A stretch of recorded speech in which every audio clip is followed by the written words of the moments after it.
The alternate universe. The bizarro world. The Twilight Zone. When it comes to football, they are all quite real, if only in the mind of Dave Damashek. This is not the NFL.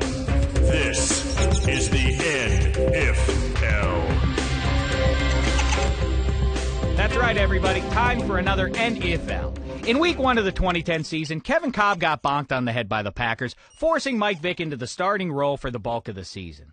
We now know that Vick took the opportunity and ran with it, returning the Eagles to the playoffs and himself to being one of the league's biggest stars, and one of its highest paid, too. And as the cherry on top, he's now even considered a reformed soul. But what if Kevin Kolb hadn't gotten concussed? Well, Kolb would have done just fine, as in unspectacular, as in 8-8, maybe 9-7, and out of the playoffs. Mike Vick would have grown frustrated, eventually lashing out at Andy Reid through the media.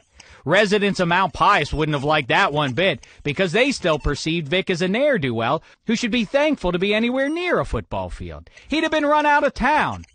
And since Cincy is one of the places he was rumored to be looking at before he wound up in Philadelphia, let's say he goes there. With Vick under center in Cincy, Carson Palmer would have been allowed to walk away. So where better for him to land than where most retirees go? Arizona. He takes the gamble that he can overcome the curse of Emmett, Edge, and Boomer, and he thinks he's going to go the way of Kurt Warner. But then the poor red-headed, pale old guy steps in the Arizona sun in August and disintegrates. If you think that's a shame, same exact thing happens to Card's 2011 second-round pick, Andy Dalton. Andy Reid, meantime, is down and out in Philly.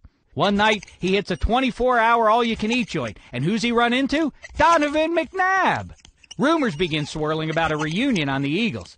But then Reid and McNabb shocked the world by announcing their mutual retirement in favor of opening Don and Big A's cheesesteaks. Kevin Kolb tucks tail and moves on to snowy Minnesota, where he battles and loses the starting job to Christian Ponder. Back to Vick, things start off rough in Week 1 of the 2011 season when Cincy pays a visit to Cleveland, the home of the Dog Pound. Ruh-roh. After that, though, the team gets on a roll. In Vick, the Bengals finally have someone with cred they can respect, like Adebisi and Oz, you know. Cedric Benson gets rolling. Jerome Simpson in the receiving corps is bolstered by free agent signee Plexico Burress. Pac-Man Jones is in the fold. It's the best jailhouse team since Paul Crew's Mean Machine. And Mike Vick is hailed as the best friend a cat named Bengal ever had. And that's the NFL. This is the NFL.